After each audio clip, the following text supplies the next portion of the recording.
Welcome back to Let's Play Kanon Standard Edition for the PC. Last episode. What was it again? Oh yeah. Nayuki nearly found out that we were sharing the same bed, and that would have been the most awkward thing ever. Anyway, let's continue. You think so? I think it just looks cheap, but she does really seem to like it. I give up. It seems to be making her happy, so I guess there's no real reason to object. I just don't get you. Are you really sure that's all you want? I'm as cool and silver and stay on my damn forehead. Alright then, I'll go and pay for it.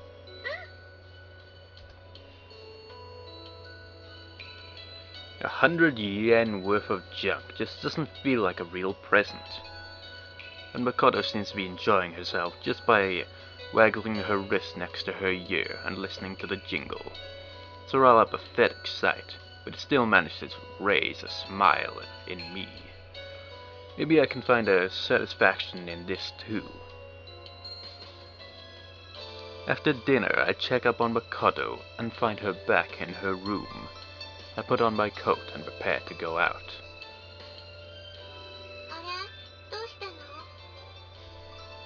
Someone addresses me as I tie my shoes. I recognize that voice anywhere.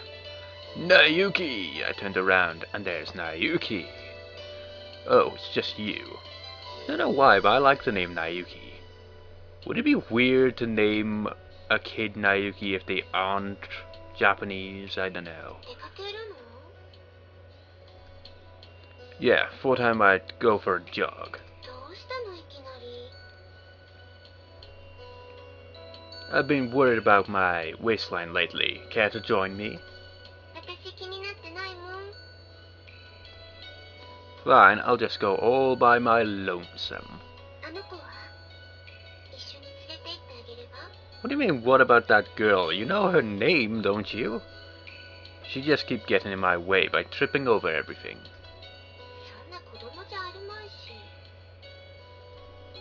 Yeah. I guess she isn't really a child, is she? I rise and open the door. The hall inhales the chilly evening air. I won't be long. Shouldn't be more than an hour.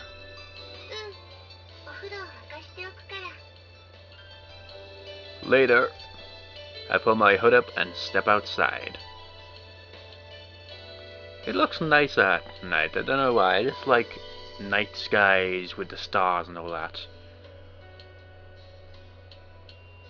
This reminds me of that Journey song, "When the lights go down in the city." I'm bound for that hillside. If I seek, might I find something, some clue. This is very random, viewers, but have you seen the ending to the anime School Days? No, this has nothing to do with this at all, but that was very disturbing. I haven't watched the anime, but I was curious. It's like, what's the big deal about this anime's ending? Why do people say it's like horrifying? And then I watched it, was like, oh, messed up. Not the most messed up thing I've ever seen, but pretty messed up. Well, it definitely made it so like, I'm pretty much glad I'm no longer with my ex, because I think she might turn out to be like that eventually. That was a scary thought. Anyway, something that can help me stop that something which is taking place within Makoto's body. And the protagonist was named Makoto as well, only he was a guy, and a whore from what I heard, perhaps even something that could keep her human forever.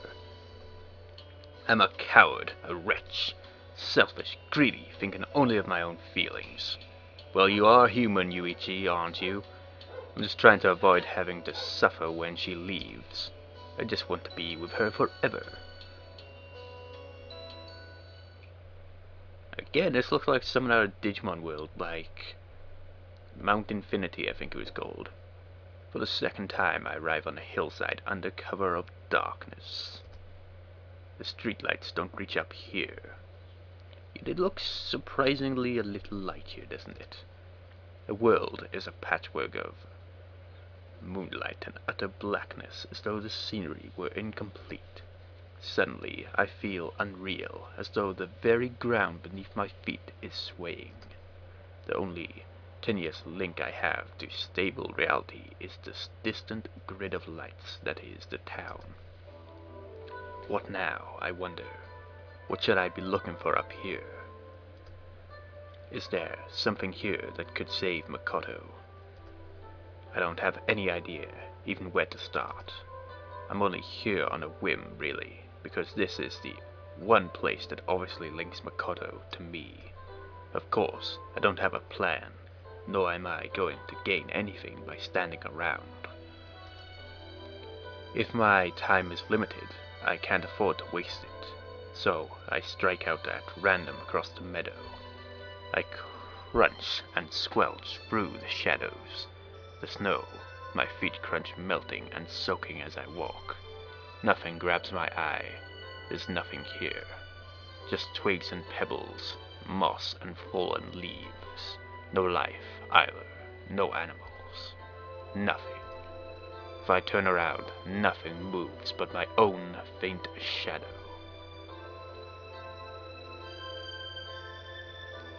I scour the area as thoroughly as I can, searching everywhere, but in the most impenetrable thickets.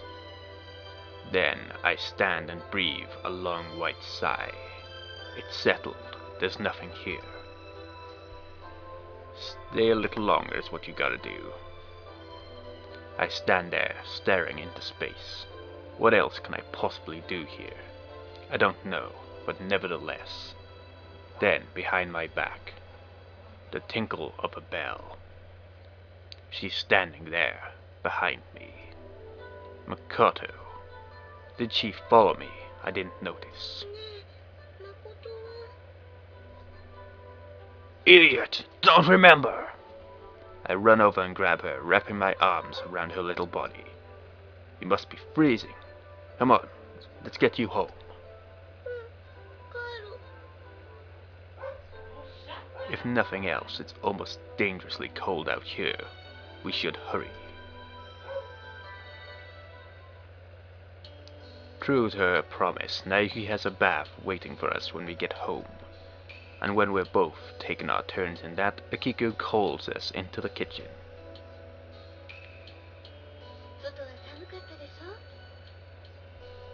She doesn't ask any awkward questions like where I've been or why. No, she just puts some water on to boil.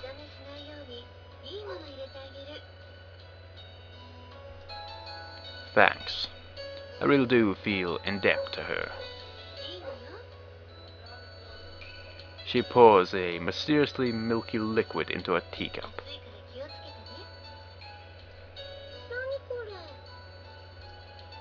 She sniffs at it.